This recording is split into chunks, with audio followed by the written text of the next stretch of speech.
திருவரங்கன் உலா அற்புத சரித்திர நாவல் பகுதி 17. கழுத்தில் பிடி இறுக இறுக குலசேகரனுக்கு மூச்சு திணற ஆரம்பித்தது. நொடியில் இது யாரோ வேடிக்கையாக செய்வதல்ல, வினைக்காகவே செய்கிறார்கள் என்பதை ஊகித்து கொண்டான். அதே நேரத்தில் கழுத்தில் இறுகும் கை மிக பலம் வாய்ந்த கை, அதிலிருந்து நழுவுவது கடினம் என்பதையும் உணர்ந்து கொண்டான். மூச்சு திணறிக் கொண்டிருக்கும் போது மெல்ல மெல்ல அவன் தன் வலுவான இரு கால்களையும் அந்த புதியவனின் கால் கவடுக்கு இடையில் கொடுத்து பிரித்து கொண்டான். பிறகு என்று ஒரு துள்ளு துள்ளி பின்புறமாக சாய்ந்து அப்படியே மல்லாந்தான். புதியவன் கீழே விழ இவன் அவன் மீது விழுந்தான். அதைத் தொடர்ந்து புதியவனும் குலசேகரனும் ஒருவரை ஒருவர் கட்டி புரண்டு பெரிய துவந்த போர் நடத்த தொடங்கினார்கள். போராட்டத்தின் போது புதியவன் ஒரு நேரத்தில் திடீரென்று தன் குறுக்கத்தியை உருவி குலசேகரன் மீது பாய்ச்ச போக, நொடி மாத்திரத்தில் அதிலிருந்து விலகிய குலசேகரன் ஆர்ப்பரித்து எழுந்து புதியவனை ஒரே புரட்டில் கீழே தள்ளி கச்சத்துள் இருந்த கத்தியை இமைப்பதற்குள் வெளியே உருவி புதியவனது மார்பில் ஆவேசத்துடன் செருகினான். ஆ என்று தீனமான குரலை எழுப்பிய புதியவன் இருமுறை உடலை உதறிக்கொண்டு நிலத்தோடு நிலமாக கீழே சாய்ந்தான். குலசேகரன் களைத்து போய் மூச்சு வாங்க பாதை ஓரத்தில் போய் தரையில் அமர்ந்தான். அவன் இளைப்பாறுவதற்கு சிறிது நேரமாகியது. பிறகு எழுந்து வந்து புதியவனை கவனித்த போது அவனது உயிர் நீங்கியிருப்பது தெரிந்தது. அவனது உடலை புரட்டி பார்த்ததில் அவன் அந்த டில்லி படையின் வேவுகாரன் என்பதையும் நகரத்தின் நடவடிக்கைகளை உளவு பார்க்க அங்கே அனுப்பப்பட்டிருக்கிறான் என்பதையும் ஊகித்து கொண்டான்.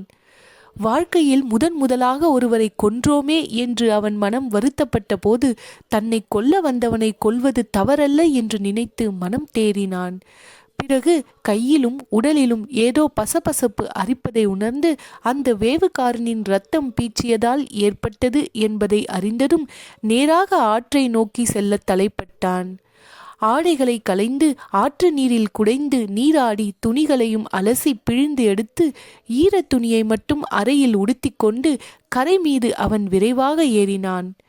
மீண்டும் சண்டை நடந்த இடத்திற்கு வந்த ஒரு கணம் தயங்கி நின்றபோது புதர் அருகே மரத்தின் அடித்தூரில் வேவுகாரனின் குதிரை கட்டப்பட்டிருப்பது நினைவுக்கு வந்தது. உடனே அங்கு சென்று அதை அவிழ்த்து அதன் மீது ஏறி அமர்ந்து கோவிலை நோக்கி விரைவாக செல்லலானான். அப்போது நடு இரவு ஆகியிருக்கும். எங்கும் இருள் குமைந்து கொண்டிருந்ததால் பாதையின் மீது நிதானித்து போக வேண்டி வந்தது. பலவித சிந்தனைகளும் குழப்பங்களும் அவன் மனதை வெகுவாக கலக்கி கொண்டிருந்தன. ஒரு நாள் பொழுதுக்குள் எத்தனை நிகழ்ச்சிகள் நடந்துவிட்டன என்று எண்ணி வியந்தவாறு குதிரையை செலுத்தி கொண்டிருந்தான் அவன்.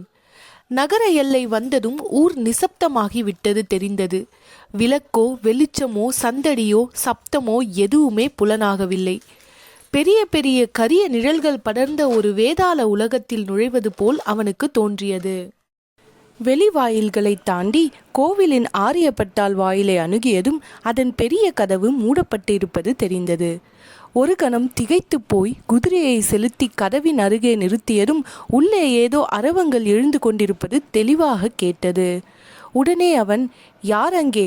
கதவை திறவுங்கள், கதவை திறவுங்கள் என்று இடிபோல் கூக்குரலிட்டான். மதில் மேலே அப்போது ஒரு நெடிய உருவம் ஒரு நிழலாக எழுந்து நின்றது. யார் அங்கே என்று அந்த உருவம் மேலிருந்து கீழ் நோக்கி சிம்ம கர்ஜனை செய்தது. நான் தான் குலசேகரன் என்று கூவினான். சில கணங்கள் வரை எந்த சப்தமும் இல்லை. பிறகு மதிலின் மேற்புறம் திடீரென்று பிரகாசமாகியது. யாரோ ஒருவர் ஒரு கொளுத்திய சூழ்ந்தி கத்தையை உயரத்திலிருந்து கீழே விட்டெறிந்தார். அது விழுந்த வேகத்தில் பொறிகள் வீசி சிதறவே குதிரை ஒரு துள்ளு துள்ளி நகர்ந்தது. கடிவாளத்தை இழுத்து அதை அடக்கிய குலசேகரன் மதிலின் மேற்புறத்தை நோக்கி பார்வையை திருப்பினான். சூழ்ந்தியின் வெளிச்சத்தில் அவன் யார் என்பதை உறுதிப்படுத்தி கொண்ட பஞ்சு கொண்டான் மதில் மேலிருந்து கொண்டு கடகடவென்று சிரித்தார். பிள்ளாய் குலசேகரா, வெறும் கையோடு போனாய், குதிரையை சம்பாதித்து வந்து விட்டாயே என்று ஒரு உல்லாச நகைப்புடன் கூறினார். ஆமாம் சுவாமி, டில்லி அரசர் நமக்கு தந்த முதல் பரிசில் இது என்றான் குலசேகரன். ஆகா ஆகா, மெத்த மகிழ்ச்சி தம்பி. வெகு நாழிகை திரும்பி வரவில்லையே என்று கவலைப்பட்டேன். இதோ கதவை திறக்கிறேன் என்று கூறி மதில் மேலிருந்து கீழே இறங்கத் தொடங்கினார் பஞ்சு கொண்டான்.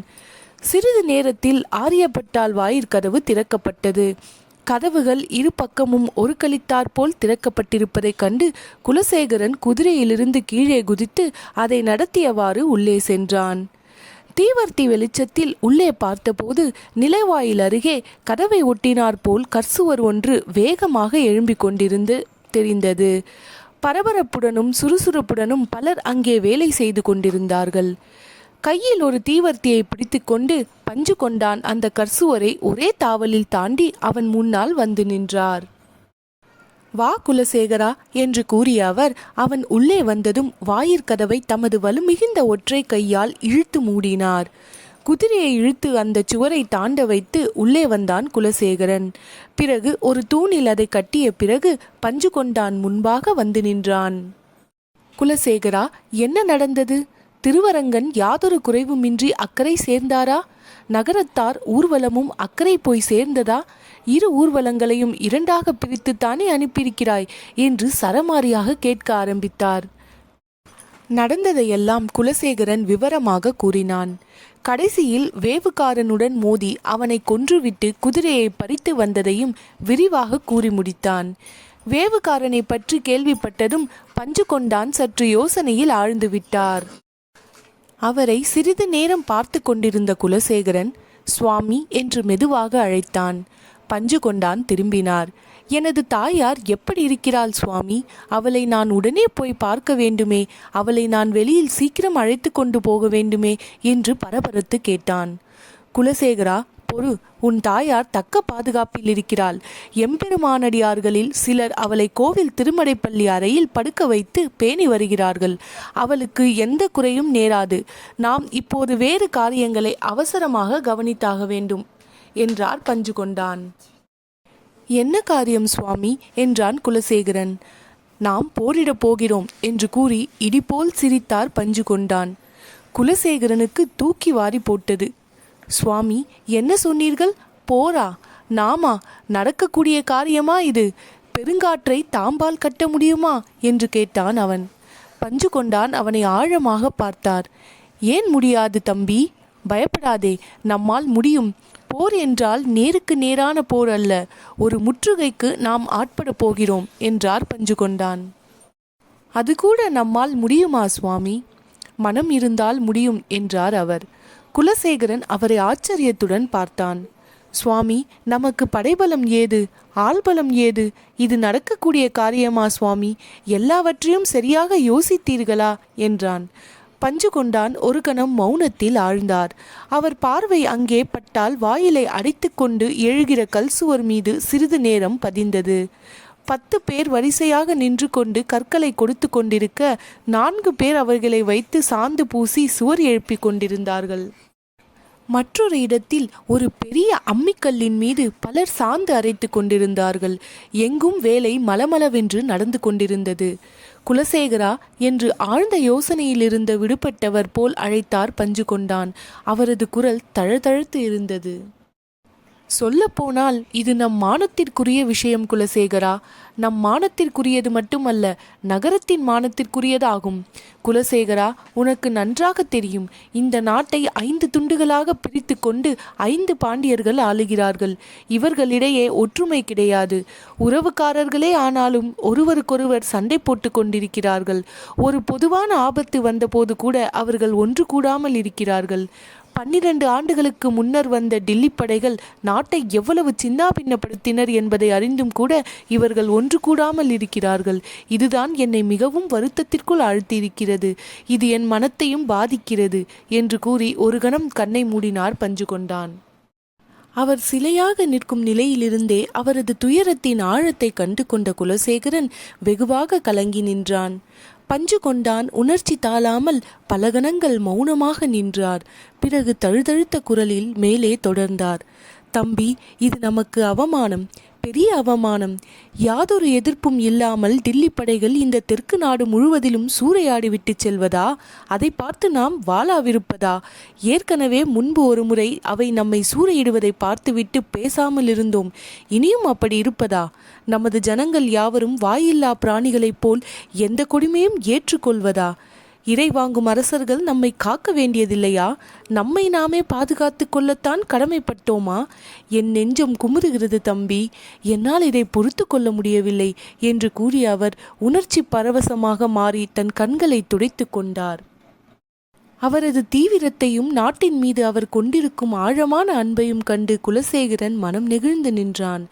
அவரது நிலையை உணர்ந்து மனத்தில் பெருத்த வேதனைப்பட்ட குலசேகரன், சுவாமி என்று ஈரம் பொங்கும் குரலில் அவரை அழைத்து, தங்கள் நினைவுகள் யாவும் உன்னதமானவை, அவற்றை நிறைவேற்றி வைப்பதில் என்னால் ஆனதை செய்கிறேன் என்று கூறினான். பஞ்சு கொண்டான் தன் கண்களை துடைத்து கொண்டு தெளிந்த பார்வையுடன் அவனை நோக்கினார். குலசேகரா, நான் உன்னிடம் என்ன சொன்னேனோ அதைத்தான் அந்த 5 பாண்டியர்க்கும் சொல்ல விழைந்தேன். வீரபாண்டியன், விக்ரம பாண்டியன், பராக்கிரம பாண்டியன், சுந்தர பாண்டியன், குலசேகர பாண்டியன் ஆகிய 5வருக்கும் தனித்தனி திருமுகம் எழுதி அனுப்பியிருக்கிறேன். பாண்டியருக்கு மட்டுமல்ல, ஒய்சல மன்னர் வீரவல்லாளருக்கும் திருமுகம் அனுப்பியிருக்கிறேன். இந்த திருவரங்கத் திருவை காப்பாற்றுவது உங்கள் எல்லாரது கடமை. இந்த விஷயத்தை முன்னிட்டாவது எல்லாரும் ஒன்று சேருங்கள் என்று தாழ்ந்து விண்ணப்பம் விடுத்திருக்கிறேன் என்றார் பஞ்சு கொண்டான். அவர்கள் உதவி செய்வார்கள் என்று எதிர்பார்க்கிறீர்களா என்று கேட்டான் குலசேகரன். விண்ணப்பம் விடுத்துள்ளேன். பலன் கிடைத்தால் உண்டு, இல்லாவிட்டால் இல்லை.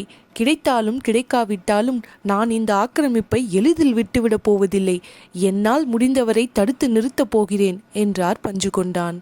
அவரது உள்ளார்ந்த ஆர்வத்தையும் கட்டுத்தெறித்து காட்டு வெள்ளம் போல் வரும் வீரத்தையும் கண்டு குலசேகரன் மெய்மறந்து நின்றது மட்டுமின்றி அவர் ஒரு உன்னதமான மனிதர் என்றும் அவருக்கு உதவி செய்து தனது கடமை என்றும் நினைத்து தீர்மானித்தான். அடுத்த நாழிகையில் பஞ்சு கொண்டானும் குலசேகரனும் கோவிலின் 3வது திருச்சுற்றுக்குள் அங்கும் இங்கும் காற்று வேகத்தில் அலையத் தொடங்கினார்கள். அவர்களுடன் களைப்பையும் பொருட்படுத்தாமல் பல இளைஞர்களும் ஊர் பெரியவர்களும் அலைந்தார்கள். ஆரியப்பட்டால் தெற்கு வாயிலை கல் சுவரால் மூடிய பிறகு வடக்கு கோயிலுக்கு சென்று அதையும் வேகமாக சுவரிட்டு மூடினார்கள். வருகிற அந்நியர் படை வடக்கு வாயிலில்தான் முற்றுகையை ஆரம்பிக்கும் என்று எதிர்பார்த்து அந்த வாயிலில் அவர்கள் அதிக கவனம் செலுத்த தொடங்கினார்கள். வடக்கு வாயில் அருகிலுள்ள மதில் மேல் ஏறுவதற்கு வசதியாக பெரிய மரப்பலகைகளை கொண்டு வந்து அடுக்கி மண்ணையும் குவித்து ஒரு சாரத்தை ஏற்படுத்தி கொண்டார்கள். மதில்கள் மீது பரன்களை கட்டி அவைகளில் ஓலைக்கட்டுகளையும் வைக்கோல் கட்டுகளையும் அடுக்கி வைத்தார்கள். சில பரன்களில் கருங்கற்களை ஏராளமாக குவித்து வைத்தார்கள். வாயிலின் அருகே பெரிய காலவாய் போல் 4 பெரிய அடுப்புகளை கட்டினார்கள். அவை மீது ஆழமும் அகலமும் உள்ள வெண்கல உருளிகளை ஏற்றி வைத்தார்கள். அடுப்புகளுக்கு இரு பக்கங்களிலும் வரிசையாக நெய், எண்ணெய் குடங்களை 100கணக்கில் அடுக்கி வைத்தார்கள்.